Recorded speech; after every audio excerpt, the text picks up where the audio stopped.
क्या होता है, थोड़ा थोड़ा ही पढ़ाया जाता है। बच्चे समझे तो सही, थोड़ी वेवलेंथ तो अपनी सटीक बैठे, आपस के अंदर एक दूसरे की वो अंडरस्टैंडिंग तो बैठे, फिर पढ़ा लेंगे, धीरे धीरे पढ़ा लेंगे। तो 4 दिन 5 दिन थोड़ा थोड़ा पढ़ाया बच्चों को, समझ में आए। वरना होता क्या, 2 दिन तक तो मास्टर बोल क्या रहा है यही नहीं पल्ले पड़ता, अपने लिखे कैसे यही नहीं पल्ले पड़ता। 2 दिन बाद मास्टर के साथ में फ्रीक्वेंसी सेट होती है कि हाँ ये बोलेगा, अब अपने को ये लिखना, अब ये समझाएगा, अब ये बोलेगा, अपने को पता चलता है। तो शुरुआत में थोड़ा कम कम ही पढ़ा दिया जाए, सब्जेक्ट को भी समझाना होता है थोड़ा, तो सब्जेक्ट भी समझा दिया जाए। तो स्टूडेंट को ये लगता है कि अच्छा आज राजस्थान जीके में पन्ना पढ़ा है 1, इकोनॉमी वाले सर ने पन्ना पढ़े 2, 3, तो कुल मिला के पन्ने कितने हुए 4। नया नया जोश और होता है उसमें, तो घर पे जाते ही वो क्या करता है, उन 4 पन्नों को तो घंटे भर में रगड़ देता है। अब वो कहता अब क्या करूं मैं, अब मेरे पास पूरा दिन पड़ा, इसमें क्या करूं। फिर उसका दिमाग ऐसे काम करता है कि चलो इकोनॉमी तो मेरी क्लास में हो ही रही है, राजस्थान भी मेरी क्लास में हो रही है, अब मैं घर पे बैठ के पॉलिटी पढ़ लेता हूं। घर पे बैठ के क्या पढ़ लेता हूं, जिस जिस बंदे ने क्लास के सब्जेक्ट के अलावा दूसरा सब्जेक्ट घर पे जाके पढ़ा, बर्बाद हुआ है। ले प्लीज मत पढ़ लेना, घर पे जाके केवल और केवल वही पढ़ना जो क्लास में पढ़ाया जा रहा है, इसके अलावा कुछ भी नहीं पढ़ना है। अच्छा आपको ही लगता है ये तो फिर हाथों हाथ याद हो जाता है, नहीं होता, ये गलत फहमी है। याद करने का मतलब है कि मैंने जो पहले दिन से आपको लिखवाया था, कि वेरी फर्स्ट डे मैंने आपको लिखवाया होगा कि हिंदू त्योहार विक्रमी कैलेंडर के अनुसार मनाए जाते हैं, उस पन्ने से लेके इस पन्ने तक सारा याद है, तब तो उसको कहते हैं याद करना। वरना गलत फहमियों के शिकार हो आप। याद करने का मतलब है कि डेली पहले पन्ने से जाके खोला जाए, पिछले 10 दिन तक का यदि दिमाग के अंदर आता है कि आप कॉपी बंद करके बैठ जाएं और यदि सोचें और पिछले 10 दिन तक का याद आ जाए, तब तो याद करना है। वरना जैसे जिसको आप याद करना कहते हो वैसे तो टाबर भी करता है, वो तो चौथी पांचवी के बच्चे को भी याद रहता है। वरना थोड़े दिन में हालत ये होगी फिर आपकी कि सर आगे आगे पढ़ते हैं पीछे पीछे बोलते हैं। मैं देवता पढ़ा के देवियां शुरू कर दूंगा, तब यदि कोई आपसे त्योहार पूछ लेगा तो आप पूछोगे अच्छा ये भी होता है ऐसा कुछ। ऐसी कोई बात भी हुई थी पहले अपने किसी के बीच में। आगे संत शुरू कर देंगे तब देवता भूल जाएंगे, थोड़े दिनों में मिक्स होने शुरू हो जाएंगे। देवता की तिथि देवी की तिथि, आपको लगेगा सप्तमी इधर भी है सप्तमी उधर भी है, कौन सी सप्तमी कैसे याद करनी है। इसलिए कंठस्थ किया करें। याद करने का मतलब है तोते की तरह बोलना, कि एग्जैक्टली वैसे वैसे बोल दें, उसको तो याद करना कहते हैं। और आप यूं पढ़ लेते हो और आपको लगता है मेरे समझ में आ गया, तो वो मैंने शायद 2 दिन पहले ही आपको बात बताई थी। इस पूरी तैयारी में समझने वाली चीजें बहुत कम है, इस पूरी तैयारी में चीजें रट्टे मारने की है। और रट्टा मारना बुरा नहीं होता है, रट्टा मारना अच्छी बात है। यदि कोई रट्टे मार के भी याद कर लेता है और वहां लिख देता है और उसे नौकरी लग जाती है तो बुरा कहां है। नहीं, कई टाबर वैसे आगे कहते हैं कि सर एक्चुअली क्या है कि मैं साइंस बैकग्राउंड से हूं ना, तो सर एक्चुअली इसलिए वो क्या रट्टे तो कभी मारे नहीं ना, तो एक्चुअली सर ये जो आप अब रट्टे मरवाते हो ना, ठीक है सर आप अच्छा पढ़ाते हो पर एक्चुअली सर ये ऐसा होता नहीं है ना। तो ये प्लीज एक्चुअली सीढ़ियों के नीचे, सीढ़ियों से ऊपर आने के बाद में वही जो मैं कहूं या कोई दूसरा टीचर आके कहे, तो याद करने वाली चीज है तो इनको याद की जाएगी। और मेरे तो ये भी कभी नहीं समझ में आया कि कौन से सब्जेक्ट के अंदर समझ के याद किया जा सकता है। याद करने का तो एकमात्र तरीका रट्टा मारना है। आपको बार बार वो चीजें बोल के देखनी पड़ेगी तब याद रहेगी, वरना याद कैसे रहेगी। कि मान लो साइंस वाले सर आए, लोग कहते हैं साइंस तो समझने का होता है, समझ लिया। अब सर ने लिखा दी साहब विटामिन सी से 7 बीमारियां होती है, अब याद कर, बोल बार बार, तब तो 7 बीमारियां याद है। और तू यूं देख के कॉपी देख कर अच्छा आ रही है समझ में, अच्छा ये ऐसे हो रही है। वहां क्वेश्चन आएगा इनमें से कौन सी बीमारी विटामिन सी से नहीं होती है, तो वहां समझना। फिर गोदावरी की 9 सहायक नदियां हैं, क्या करोगे समझ के। सहायक नदियों के नाम याद करने पड़ेंगे, वहां तो क्वेश्चन यही है ना, इनमें से कौन सी सहायक नदी गोदावरी से नहीं संबंधित है। और उन 9 में से एक भी नाम यदि चूक गए तो वो क्वेश्चन तो आपसे नहीं होगा। एक वो साथी जिसने रट्टा मार रखा था वो करके आ गया, आप समझ के गए थे, तो एक्चुअली फिर गलत हो गया। तो ये कतई लोड नहीं लेना, इसलिए प्लीज प्लीज प्लीज घर पे जाके दूसरे सब्जेक्ट पढ़ने मत शुरू कर देना। पढ़ने का मतलब ये मानिए कि वेरी फर्स्ट डे से, अब 10-12 पन्ने तो पढ़ा दिए होंगे मैंने, 20 पन्ने पढ़ा दिए जितने भी हो गए होंगे ना, 10 पन्ने 15 पन्ने 20 पन्ने हो गए। इकोनॉमी वाले सर ने तो मुझे पता है मेरे से एक आधा ज्यादा ही पढ़ाया होगा, क्लास का ड्यूरेशन भी रहता है, फिर विजय सर लगातार पढ़ाते ही है ना। मैं तो क्या हता ही बड़ा आदमी हूं, तो बीच में हो सकता है कभी अताई करके निकाल जाऊं, आपके नहीं पढ़ा के जाऊं। वो लगातार पढ़ाते भी रहते हैं, पूरा एकदम उनका पढ़ाई पे फोकस रहता है। मैं हमेशा कहता हूं कि मैं स्प्रिंग बोर्ड ही नहीं, मैंने मेरे पिछले 10-15 साल में विजय सर से इंटेलिजेंट बंदा नहीं देखा। बेहद बेहद इंटेलिजेंट है, तो उनको इतनी चीजें आती भी है कि वो खूब सारी बताते भी रहते हैं, खूब सारी लिखवाते भी रहते हैं। तो उधर तो आपके पन्ने 20, मेरे 20 में तो उधर 30 हो गए होंगे। अब ये 50 पन्ने किसको याद है, वो देख ले कि सर एग्जैक्टली 50 पन्ने ये लो रजिस्टर। मैं बोलना शुरू करता हूं, पूछो मत, मैं बोलता हूं, आप तो देखिए कि काके की चेंज हो रहा है क्या कहीं। उसकी तो तैयारी है, उनके तो होते हैं सिलेक्शन, बाकी तो एक्चुअली समझते सारे ही है भाई। समझ में किसको नहीं आ रहा, ऐसा कौन बच्चा हो सकता है इसके समझ में नहीं है। इतनी सिंपल सिंपल बात, इसमें क्या समझना है। पापा का नाम ये था और मम्मी का नाम ये था, इसमें क्या समझ ले कोई। या किसी दूसरे सब्जेक्ट में भी जब उसको बोर्ड पे टीचर कराता है तब थोड़ा देखना होता है कि हाँ ये है, ये चीजें लिंक हो जाए। समझने का मतलब इतना है चीजें लिंक हो आपस के अंदर। कि सर ने मांग पूर्ति का नियम पढ़ाया, तो भाई ये मांग बढ़ेगी तो पूर्ति ये होगी, ये थोड़ा सा दिमाग में बैठ गया। अब तो आपको जो लिखवाया हुआ है वो याद करना है। रिजर्व बैंक ऑफ इंडिया कब बना था, एसबीआई कब बना था, उसके सहयोगी बैंक कितने हैं, सौराष्ट्र वाले का विलय कब हुआ, इंदौर वाले का विलय कब हुआ, रेपो रेट क्या है, रिवर्स क्या है, बैंक रेट क्या है, एमएसएफ क्या होती है, एग्जैक्टली याद करने पड़ेंगे वरना पार नहीं पड़ेगी। गिफिन गुड्स किसको कहते हैं, वेबलन गुड्स किसको कहते हैं, याद की तब तो याद हुई, नहीं याद की तो समझी भी तो है ही आपकी, है ना। इसलिए एग्जैक्टली चीजों को वैसा देखा कीजिए। अच्छा, फिर कई बच्चों के होता है कि सर करंट का क्या करना है। अखबार पढ़ा करें डेली, अखबार पढ़ने की हैबिट डाली है खुद के अंदर कि अखबार ढंग से पढ़ पाए।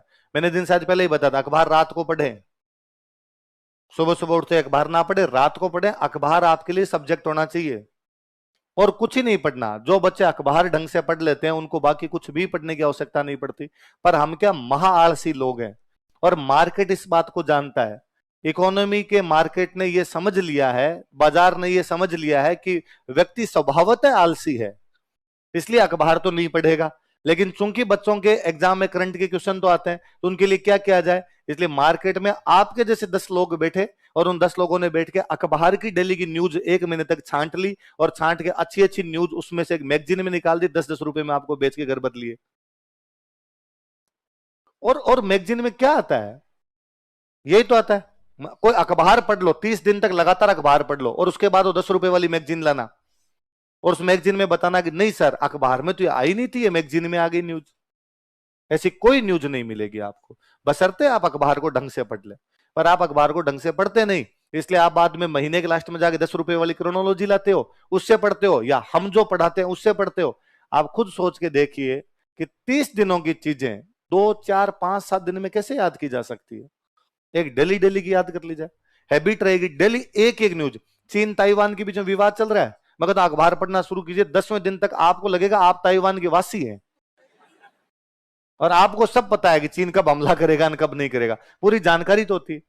और थोड़ा सा यदि आप और अपडेट रखना चाहते हैं, मत कहता हूं आप कभी बीबीसी हिंदी सुनिए। बीबीसी हिंदी का एक कार्यक्रम आता दिन भर, गूगल जाइए, गूगल पे सीधा लिखिए बीबीसी हिंदी दिन भर, 30 मिनट का एक कार्यक्रम आ जाएगा, डेली शाम को सुन लिया कीजिए। अखबार पढ़ लिया कीजिए, बीबीसी हिंदी का दिन भर वाला कार्यक्रम सुन लीजिए।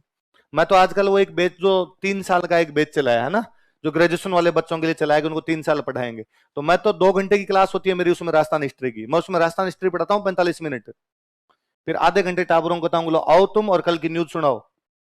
बच्चे तैयार करके लाते हैं, न्यूज सुनते हैं। 1-2 दिन बच्चों ने कहा कि सर हम तो एग्जाम देंगे 5 साल बाद, तो एग्जाम तो 5 साल बाद होना, 16-16 साल के टाबर हैं सारे के सारे, तो सर अभी हम ये करंट क्यों पढ़े। मन्ना, करंट एग्जाम के लिए नहीं पढ़ना होता है, करंट पर्सनालिटी डेवलपमेंट कोर्स है।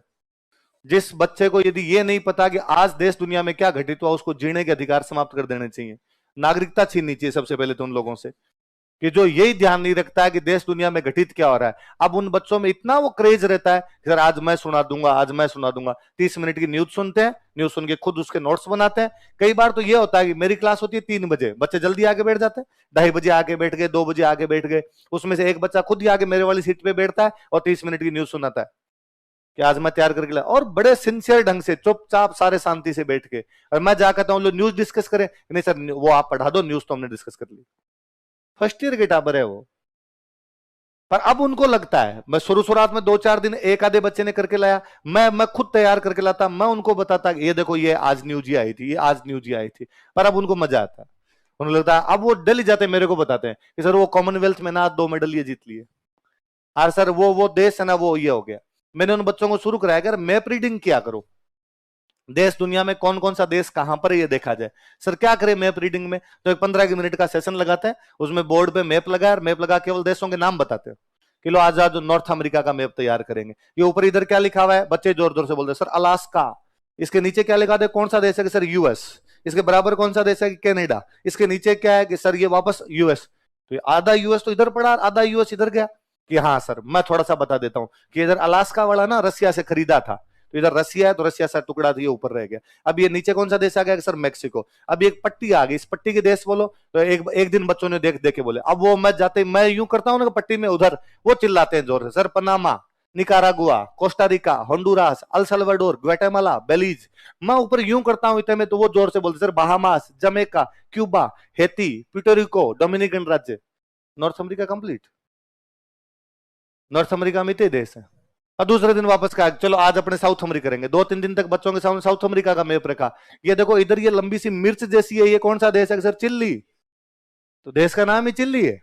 ये इधर बराबर है, ये क्या सर अर्जेंटीना, ये कि उरुग्वे, ये कि ये प्रागवे, ये ऊपर के ब्राजील, ये इसके पास में बोलिविया, ये इसके पास में इक्वेडोर, उसके पास में पेरू के ऊपर ये कोलंबिया, इधर ही के वेनेजुएला, ये इधर के गुयाना, ये इधर के सूरीनाम, ये इधर के French Guiana. South America complete है, इतने देश है साउथ अमेरिका। अब बाद में वैसे उनको अफ्रीका याद करवाया, वैसे उनको यूरोप याद करवाया। अब शुरुआत में उनका फिर था कि सर देश के नाम याद करने से क्या होगा, केवल देश के नाम। अब वो मेरे को जाते कहते सर कांगो में ये हो गया। अब जब वो अखबार पढ़ते जैसे कांगो आता उनके दिमाग में आता है, कांगो दो है, एक रिपब्लिक कांगो अलग है, एक डीसीआर डेमोक्रेटिक रिपब्लिक कांगो अलग है। उनका दूसरे दिन अपने आप सवाल होता है। आप जितना चीजों में जीव डालोगे चीजें उतनी ही याद होगी। इसलिए करंट तो हॉबी बनाइए कि आपको डेली पढ़ना है।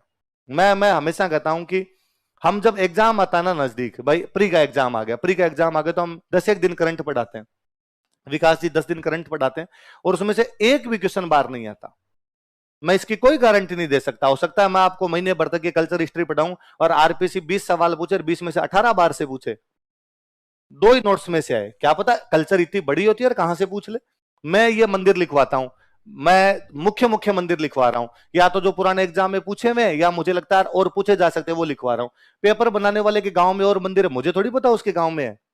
मैं जिस दिन पेपर बनाऊंगा हमारे गांव में भैरून जी का मंदिर है, उसका पूछूंगा, आपको थोड़ी आ जाएगा।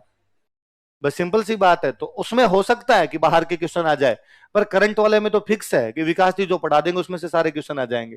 पर ये तो आप सोच के देखिए कि साल भर की करंट 10 दिन में तैयार कर लोगे क्या? कि मास्टर को तो याद है, उसको तो ज्ञान ढोलना है, ढोलना समझते हो, बहाना, उसको तो फ्लो करना है, वो तो बहा देगा, आप कैसे तैयार कर लेंगे? तो एक्स्ट्रा यदि कुछ पढ़ना हो आपको, यूं पहली बात तो टाइम ही नहीं मिलेगा, ये आपकी गलत फहमी है। यदि आप सोचते हो कि ये पढ़ लेते हो और फिर भी टाइम, इसका मतलब पढ़ाई नहीं कर रहे, मरे नहीं, अब टाइम होता ही नहीं है। 3 घंटे यहां वाले और इसको जाके वापस इस पूरे को याद करने में 6-7 घंटे लगते हैं। ढंग से कोई पहले पन्ने से वापस करने के लिए बैठे 10 घंटे होते हैं, उसके बाद बचता ही नहीं। एक प्लीज प्लीज रात को कम से कम 8 घंटे सोना, 7 घंटे तो 7 घंटे तो मिनिमम नींद लेनी है। कई टाबर वैसे आगे कहते हैं सर 3 घंटे ही सो रहा हूं, क्यों? थोड़े दिन में पागल खाने में भर्ती करवाएंगे कहीं? पढ़ाई का मतलब ये कतई नहीं है कि आप नोट्स खोल के बैठे हो, पढ़ाई का मतलब है कि आउटपुट जाना ही चाहिए। सोओगे तो आएगा, वरना तो नहीं आएगा। इसलिए इन्हीं को पढ़ना है, बार बार इनको पढ़ना है, इसके अलावा और कुछ भी नहीं पढ़ना। फिर कई बच्चों के वो होता है कि सर ये वाला तो ठीक है, आपने कह दिया मैं राजस्थान और इकोनॉमी पढ़ लूंगा, अब इसकी बुक और बताओ। मैं बुक बता दूंगा उस दिन जिस दिन ये पूरा याद हो जाएगा। जिस दिन ये राजस्थान में पढ़ा दूं और आपको पूरा याद हो जाए, आप कहना कि सर ये वाला नोट्स तो अल्लो फेंके आपके सामने, ये पूरा याद है, अब बुक बताओ, तब मैं बुक बता दूंगा। और मेरी गारंटी आज दिन तक कि किसी को पूरी याद नहीं हुई तो बुक पढ़ने की नौबत ही नहीं आएगी। फिर आप जो मार्ग, आप बच्चे मेरे कई बार आके कहते हैं कि सर ये बुक पढ़ लूंगा, ये बुक पढ़ लूंगा। आप यकीन मानिए, आप जो वो 10 बुक पढ़ना चाहते हैं वो मैंने पढ़ ली, और वो पढ़ पुढ़ा के उनमें जो माल मसाला था वो नोट्स है। नोट्स उन सारी किताबों की टीका है।